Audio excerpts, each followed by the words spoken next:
That first year, I came in, did $1.2 million in revenue. And this year, we just did 154, 10 years later. It's an interesting story with a lot of highs and a lot of lows. I would say some of the things we did that really drove that was just one, Max Vegeberg, the CEO at the time. He really cracked the code on marketing. And it made us think about scaling this thing sooner rather than later. The next critical step is that we looked at the landscape, we looked at the industry and just said, look, like the people are not here. So I would say that we built a talent machine. Quick public service announcement. We just put out our first ebook. It's our top 10 heat pump sales tips that we've gotten from the experts we've had on this podcast. It's totally free, so if you want it, click the link in the show notes to get your copy. Okay, on to the show. Hi, and welcome to the Heat Pump Podcast. I'm Ed Smith. And I'm Eric Fitz. We are co-founders of Amply Energy. So today for our guest, we have Chris Nichols. Chris, you're COO of HomeWorks. Hello, yes. Thanks for having me on. Thank you for joining us.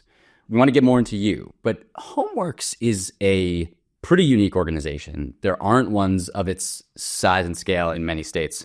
So would you just tell us a little bit about HomeWorks first, and then we'll dig more into you and boomerang back to HomeWorks. HomeWorks is way more interesting than I am.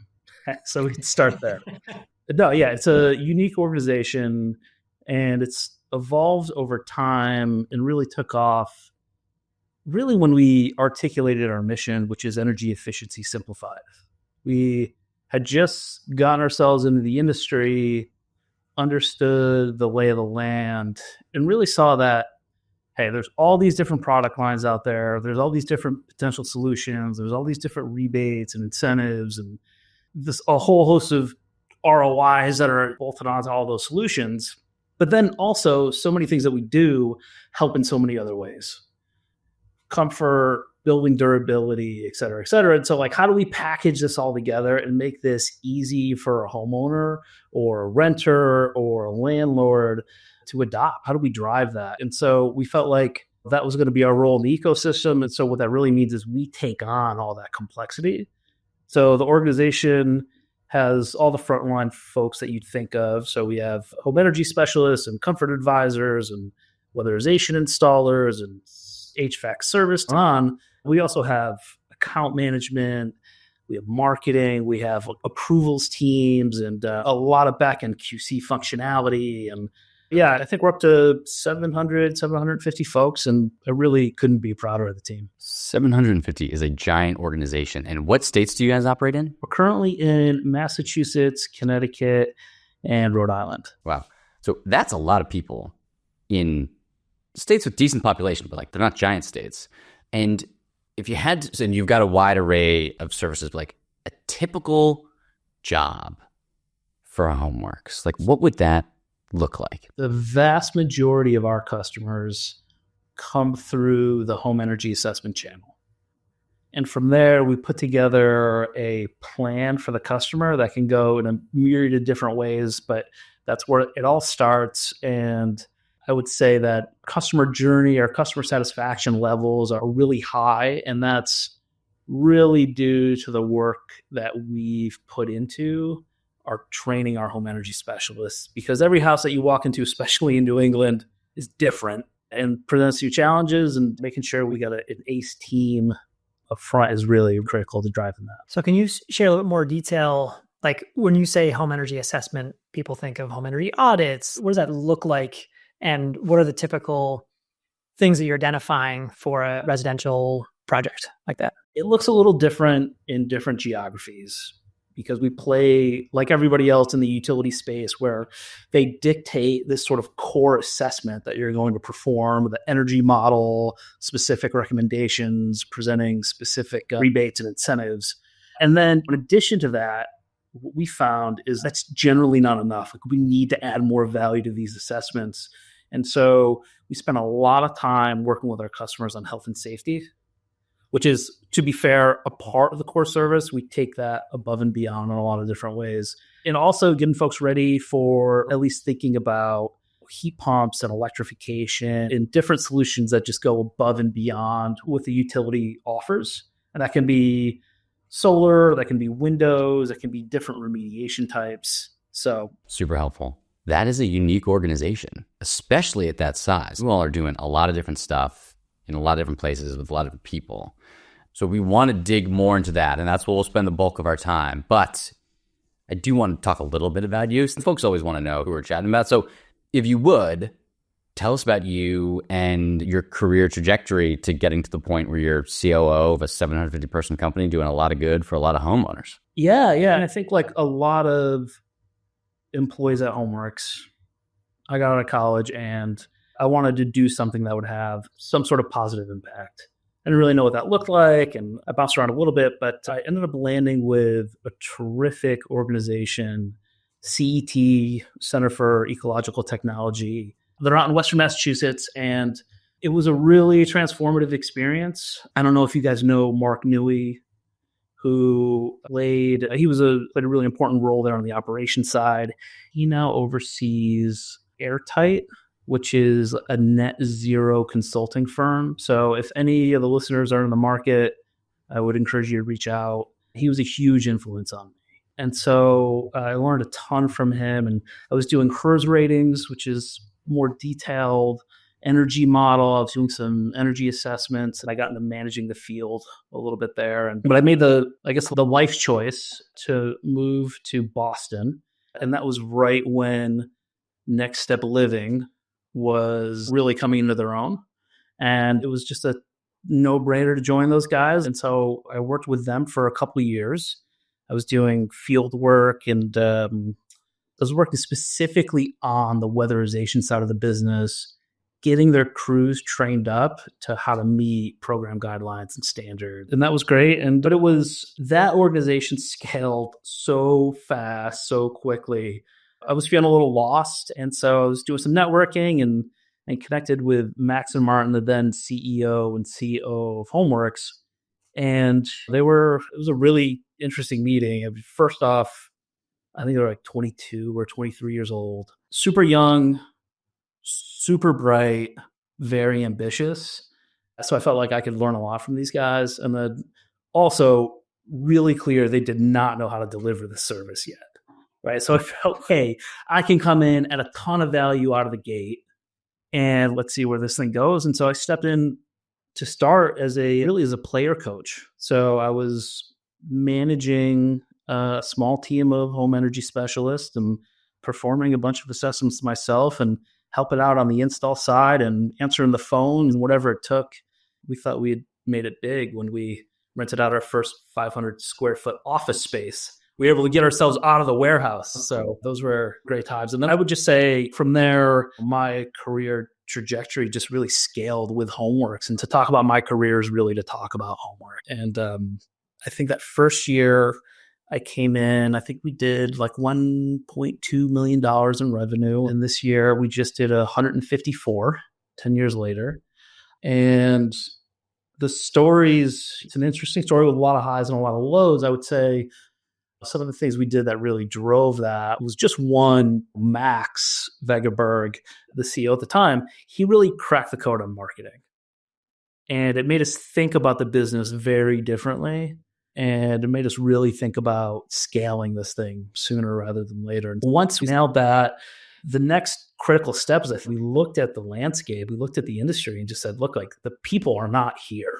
Like you cannot go out and get a degree from, maybe you can't now, but at least then you couldn't get a degree in residential energy efficiency. There were just a handful of weatherization contractors out there doing work. And so we really, I would say that we built a talent machine. And so we brought in our own recruiters and we developed our own training team. We have a training facility out in the center of the state right now that has a residential home sitting in a warehouse, and every employee that comes in, depending on what their role is, they can come into a training that lasts up to 6 weeks. And it's a huge investment, but there really was no other way to do it. And so I think that was really important.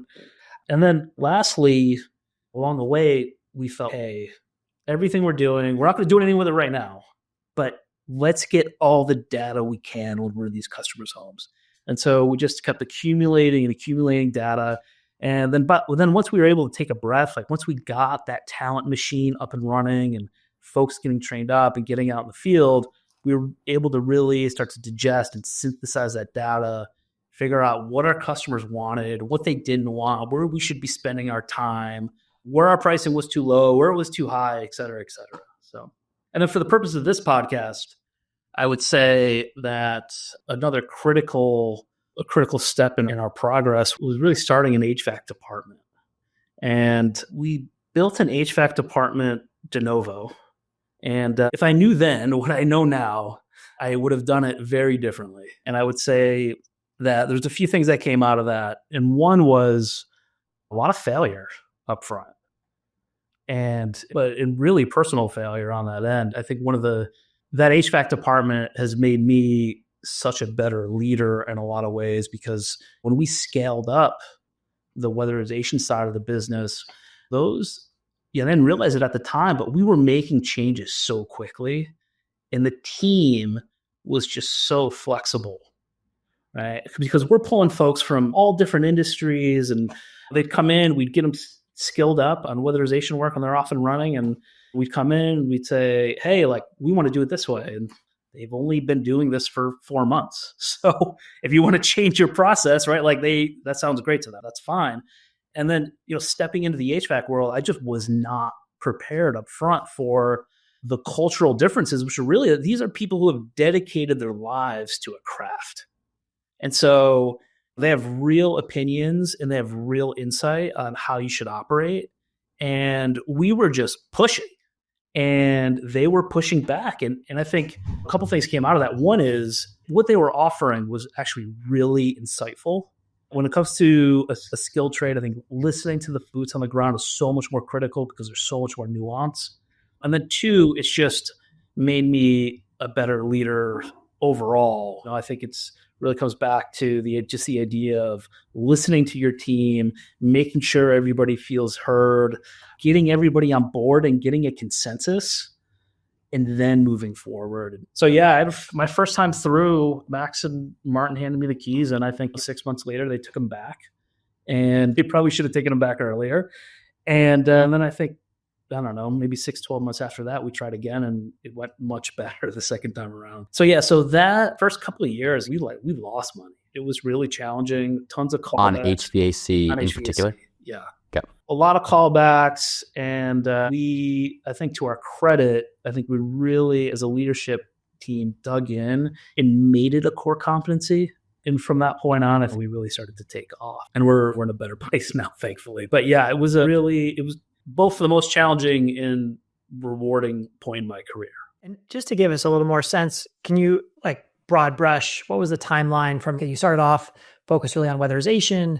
At what point did you add HVAC service line? And today, again, super high level, what percentage of your revenue is HVAC versus weatherization versus something else that you're offering? Yeah. So when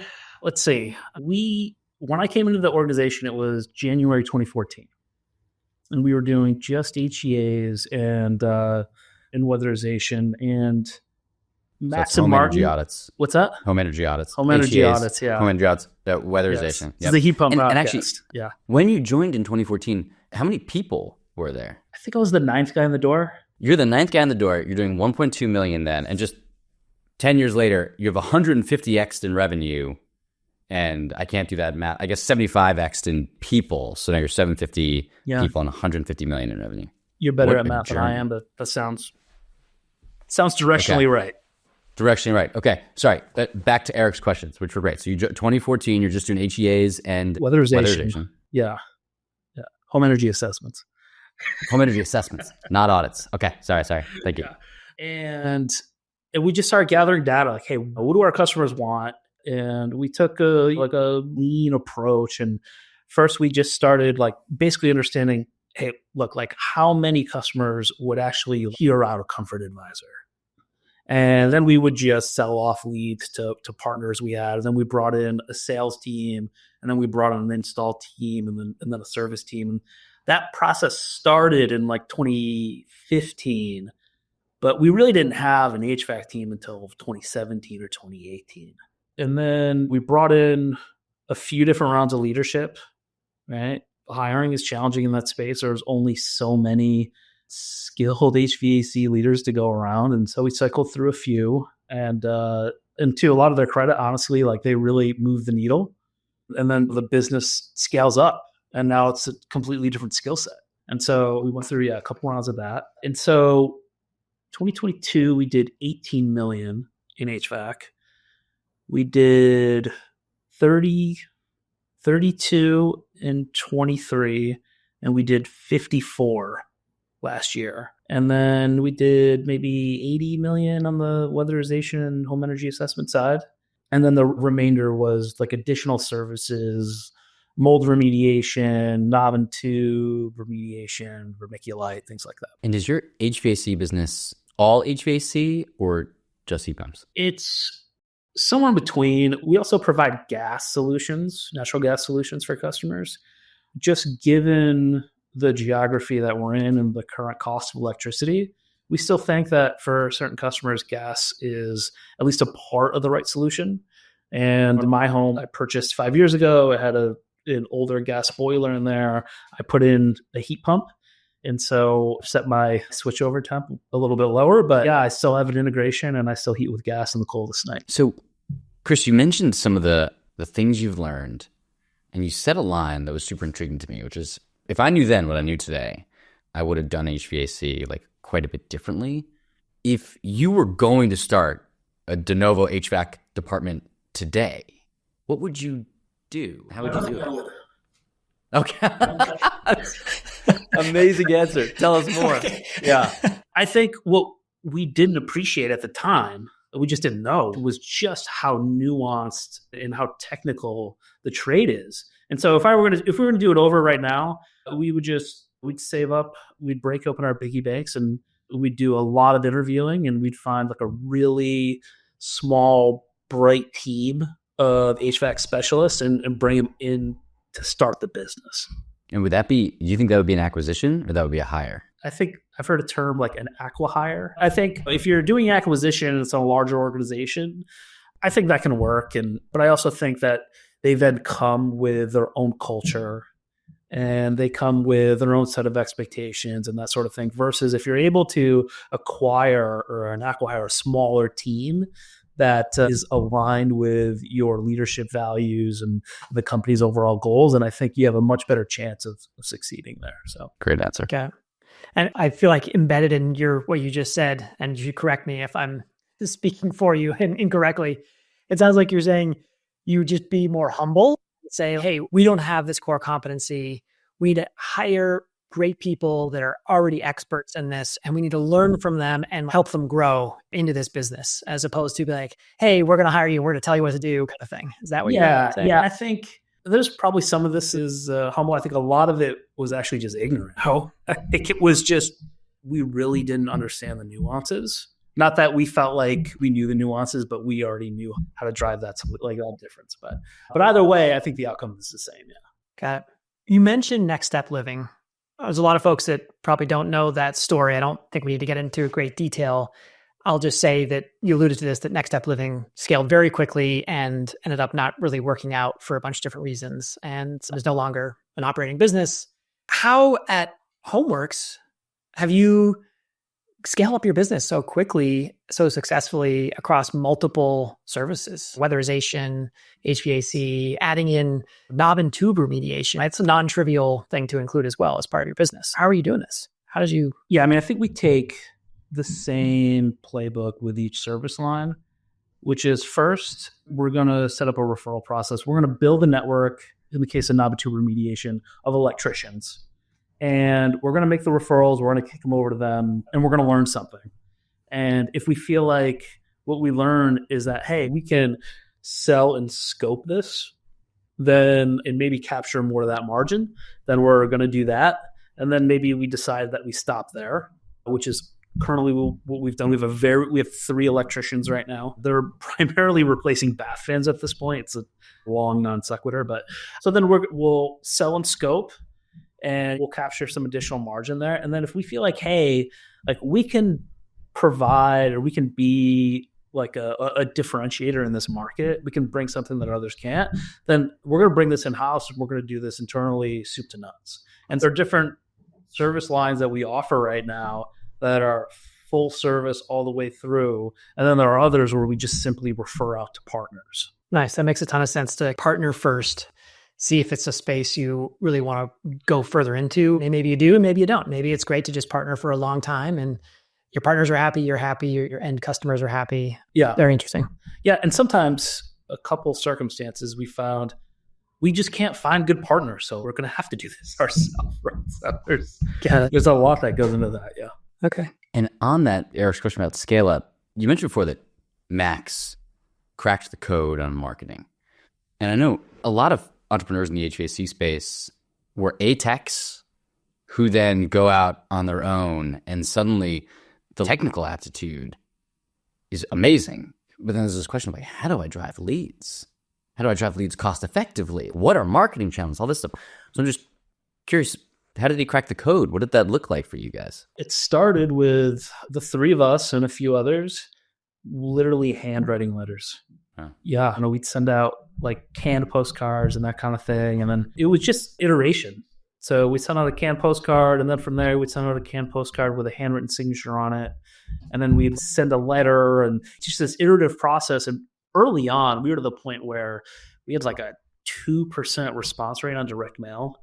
Everybody's playing in this digital pay-per-click space. And for us, we just found that was just so much more effective. And then as time has gone on, we've gotten more and more sophisticated. I think now direct mail is probably like 30% of our marketing. Now it's really driving what we're doing is town partnership work, which is challenging for somebody who's obviously just getting into the business. And frankly, like it's a really challenging time with all this private equity money. I don't know where we would be if we had to scrap and claw for digital leads right now. That'd be really challenging. I was talking to a friend of a friend who's in private equity. They work in home services, and they have some HVAC contractors that are putting up 20% of their revenue in marketing. It's just really challenging to compete with. And so we've been pretty fortunate by being able to take this energy efficiency path and start working with towns. And we're doing tabling events right at your farmers market or places like that, where we're able to build more immediate trust and credibility with folks. We have your town logo on our vest, or maybe we send you a mailer and it has your mayor's signature on it, for instance. So yeah, we've been really fortunate there. I was reaching for, I thought I had it right here, but somewhere on my desk is the last letter I got from HomeWorks. So you guys are still doing the direct mail, and it was very thoughtful. Like I had to say, it was very well done. To the private equity point, we had Mike Capuccio on the pod, and he's become a good friend. When he sold to private equity, I forget if it was 5x or 10x, but it was 5 times or 10 times his marketing budget immediately. It was like the first thing they put him on Service Titan. That was number 1. 5x or 10x the marketing budget. That was number 2. But I think there's your comment in there would sound a little disheartening, but I think there's like a real truth there, which is your optimal channel is always going to change depending on what year and moment you're in and what your organization looks like. I think Eric and I go through this right now with Amply. Like our cold calling was what I was doing before ACA approval, and just it changes and evolves over time. So there's you've got to have it sounds like Max had a passion for it, and you've got to have a passion for it. And then you've always got to be experimenting with new stuff as the market shifts around you. Because pay-per-click right now, like that's a rough way to get leads. Yeah, and I would say if you want to talk about the real all-stars at HomeWorks, there's a couple folks that really come to mind. And one is Chief Marketing Officer Bill Graham. He came from HomeServe, and he has really just revolutionized the way that we look at marketing and think about it and measure it. And early on, when we started to get this initial response rate, 2% response rate, which for direct mail is like incredible, by the way. And then like over time, you just start seeing it come down and come down. And we were concerned. We were trying to figure out like, hey, how do we evolve? What does this look like? And Bill came in and pretty immediately implemented some solutions that got us right back on track. That's cool. It's amazing. Yeah, and I think it's all parts of the business need to continuously evolve, especially a really technical trade like HVAC. The technology is constantly changing. The tools are changing. homes are changing. You've got to stay up on all those pieces. And just like we're talking about, same thing on other parts of the business, whether that's marketing, sales process, the tools, technologies are all changing, and got to be dynamic. You got to be listening to how the market's shifting and be able to respond to it. Yeah, absolutely. Absolutely. So, Chris, when we first met, we were talking about HomeWorks scale up, and you said a line that has stuck with me since then, which is, as you guys were scaling, one of the unlocks you had was that you found a way to let your most seasoned team members be both at their desks and in the customers' homes at the same time. Tell us what you meant by that and what it looks like, because that does sound like a bit of magic that would be quite powerful. Definitely not magic. But yeah, I think it was, as you're looking at, hey, here's where we are, here's where we're going, what are going to be the potential bottlenecks? On the HVAC side, it is talent and aptitude. And I think everybody that probably comes on here would tell you the same thing. And so we thought about this and we said, hey, look, like, how do we overcome this? And so we did this a few different ways. And so one way is we looked at some positions that interact with a customer along their journey and said, hey, is there a way that we could implement some software to make their job easier and to not require them to be a 20-year seasoned veteran? And so I'd like to think we did that on the scoping side of the business, on the quoting tool. And then I also would like to think we did that on the install side of the business and on the QC side. And so maybe to separate those two, firstly, a really scrappy way, I think we built almost like a poor man's Ampli, to say the truth. So what we did, I'll take credit for this. I put a lot of my own blood, sweat, and tears into this, was to say, hey, how do I turn this quoting tool into something where it's not about quoting equipment, it's about inputting the conditions of the home, and then this tool gives you the equipment that you should be installing. And so we got that pretty far along the way. It's still not perfect, but it's pretty good. And it's allowed us to bring in people, who have some adjacent skill set to HVAC or to home services. And maybe they have more of a sales background. It allows those types of folks to come into the industry and make an impact. And so to the comment, the person that I was thinking of was a couple people, but one was Seamus Carey, who he's been at HomeWorks, I don't know, probably too long, probably should have moved on at some point, but he's a really bright mind. And so we have him sitting in a QC role where when our comfort advisors go out to the house, they input all these conditions in this quoting tool. They take a ton of pictures, a ton of videos, they get a ton of measurements. We take all that data, we try to package that up, and we put it on Seamus's desk. And then we say, Seamus, based on what you're seeing here, is this the right scope? And he does his own review. And I think early on when we first rolled out this quoting tool, I think we had about 30% fail rate or something like that. And now we're in the single digits. And that's what I mean. So you take Seamus Carey, you take him from being the comfort advisor, and you put him in a position to where he can be this comfort advisor liaison on every single job that we quote. And that's how I think you leverage folks' talents, and that allows the organization to scale and grow and not be bottlenecked by that. So he's certainly one. He's been critical of success. And then two, and there's a few different folks here, but one person I would want to call out is Mario Valente, who actually started with us as a kid. I think he was 18, like fresh out of high school, as a weatherization installer, but was clear this guy was destined for bigger and better things. And as the HVAC department opened up, we brought him in, and then he learned how to install heat pumps. And now he sits in a place post-install where we have all of our installers, they're installing on the field, and we use this incredible technology called FaceTime, right? we get him on site while they're on there. He has a checklist on his side. The installer has a checklist on their side. They're going through their checklist together to make sure everything got done. And that checklist has gone through 1 million iterations. And the first time we rolled that thing out, it was awful. And I would say, hey, like, if you're going to try this, do not get discouraged. Your first attempts at this are going to be awful. You just have to keep doing it. Every time you identify a fail point, you just get it onto the checklist and you move forward and you do the next job. And then, so that's happening on site. And then they also we leverage like a really basic software company cam. It has an installer checklist on there with pictures, and they input their gauge readings and their line set lengths and all that stuff. And then we have somebody on the back end who's doing the same thing Seamus is doing on the quote, but they're looking at the install. And so again, like we just take those folks who have those skill sets and you just get them to touch every job. That's awesome. Yeah, super cool. It's interesting too, because thinking on the sort of the comfort advisor side, that also means you're probably have shifted your sales process from stepping away from like the kitchen table close. Got someone who's collecting information, building a relationship with the homeowner, but then it's going back to somebody else in the office. You're trying to figure out the scope of work, and then you're coming back to the homeowner. Is that right? No, we will definitely close the deal at the kitchen table. If we will present proposals right then and there.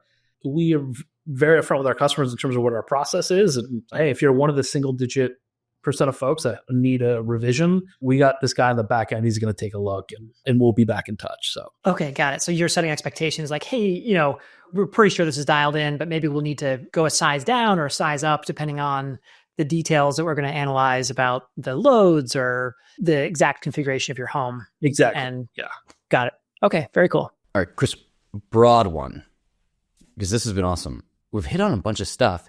If we've got heat pump entrepreneur listening, is there anything that you think was essential to HomeWorks success that we haven't touched on? Because I think most people would hear like 750 people, 150 million. Like it's a wild HVAC success story, especially without private equity involved.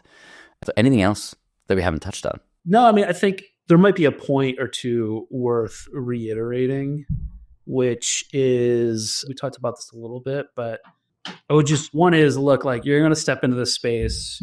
Don't be afraid to try new things. A bunch of them are going to fail. And talked about a couple isolated incidents, but I would layer that over everything that you're doing. And I think this space is going to get really competitive, and we're going to start to see pressure. You're going to see that like pricing elasticity shrink up a little bit. And so we got to get more efficient, right? You got to get more efficient, and you can leverage some really basic technology to save on windshield time, save on customer facing time, and be able to preserve your margins even while maybe your price point is coming down. So I would say that's one piece. And then also I would say that as part of your pricing strategy, make sure that you're building in the cost. Especially if you're scaling, I think it's different if your growth is maybe in the single digits, but build in the cost of the callback, right? And so we talked through some like what I happen to think are really great processes, but given the fact that we're still bringing on new installers, we're still building out our subcontractor network, like our callback rate is still higher than I want it to be.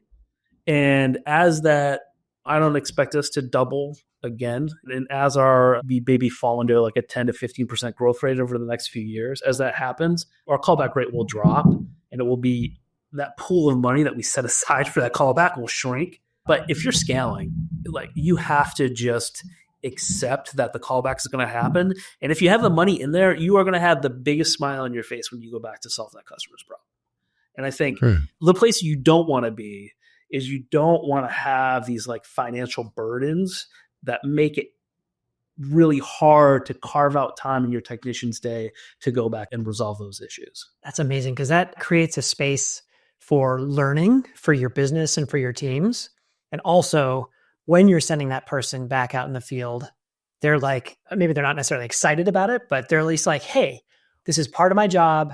We expected some of this to happen. We're going to go out there and we're going to learn, and we're going to make sure the customer is happy, instead of like going into it being like, shit, this is not going to be profitable. I need to make this visit as short as possible. I need to do as little as possible.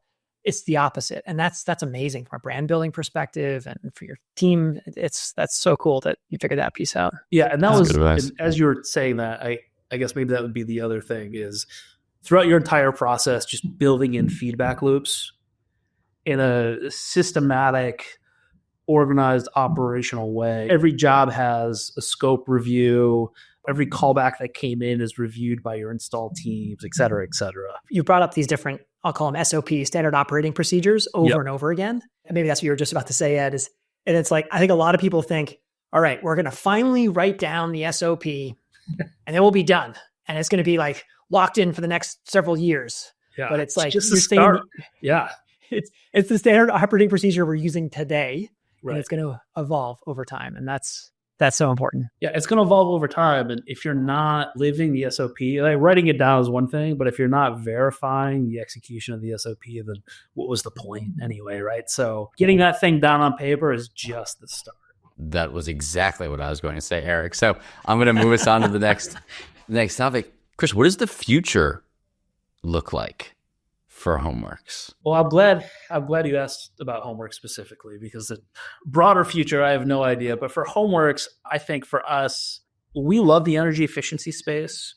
We love this space where we can partner with towns, we can deliver energy assessments, and we can bolt on the services that we choose to those assessments, which just really drives value and keeps our marketing costs down, et cetera, et cetera. And so we expect over the next 5 years that we're going to drive more value by geographic expansion than by driving more and more value in our current geographies. The challenge there is, how many of us are out there. And so these home performance contractors, we're far and few between. And there's the Home Comfort Performance Conference, a national conference every year. And all these folks come out, and you're reminded that there's an ecosystem here, and that I think there's folks that want to partner up. And so I think that's the goal, is to find those folks, find folks that are like-minded, mission-driven, and hey, let's see if we can come together and form Voltron. Nice. And maybe you're referring to the Building Performance Association's national conference, which is coming up. It'll be in New Orleans this year. Will you be there? Spring, so. Yes. Yeah. Awesome. I'll see you there. We're Awesome. holding a contractor happy hour. So excellent. Please come by. Sounds good. We're doing a talk on Manual S, which will also be we'll do on one of these pods coming up too. All right. I actually think we've hit on our final question a couple times already, Eric. So do you have a final one? I feel like there's so many interesting insights you've shared around growing a business, around developing skills, around operating a business. I guess I would just say, is there anything else, particularly for someone who's starting out, that you would say, like, don't do this thing? Like, are there key lessons that came out of your own experience as when you were small and trying to figure things out? Like, what can they avoid? What can they avoid? Yeah, I would say, especially now, you can't be everything to everybody. Simplify your product offering. There are so many good solutions out there. You can solve the same problem 15 different ways and become an expert at that solution that you're offering. And hey, you won't capture everybody, but you were never going to capture everybody anyway, right? So nice. Yeah. And that was definitely a hiccup for HomeWorks early on. I feel like you deliver that directly to Eric and I. That's like the thing we struggle with. Every customer we don't convert, we're like, what should we be for that person? But it's, you can't be all things to all people.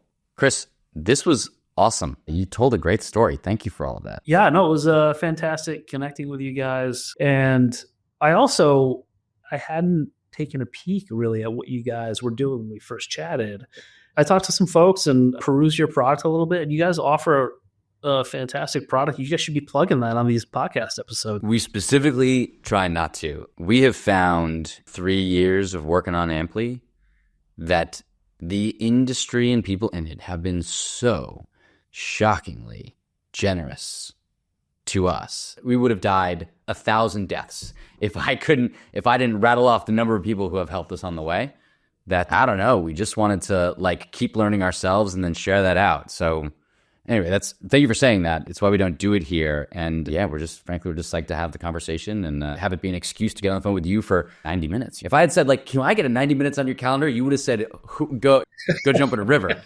But the podcast just lets us rap for a while. So we're glad you're here. Yeah. And I think your product was the dream that I was trying to build, right? With this off the shelf called the Forms on Fire. It's one of those low code, no code. Yeah. It serves its purpose, but it seems like you guys are on the right track to really just drive all in one solution. And once you guys get there, give us a call. We will. Chris, thank you so much for joining. It's been such a pleasure. Thanks, guys. Yeah, it was so much fun. Thanks, Chris. Thanks. Thanks for listening to the Heat Pump Podcast. It is a production of Amply Energy. And just a reminder that the opinions voiced were those of our guests or us, depending on who was talking.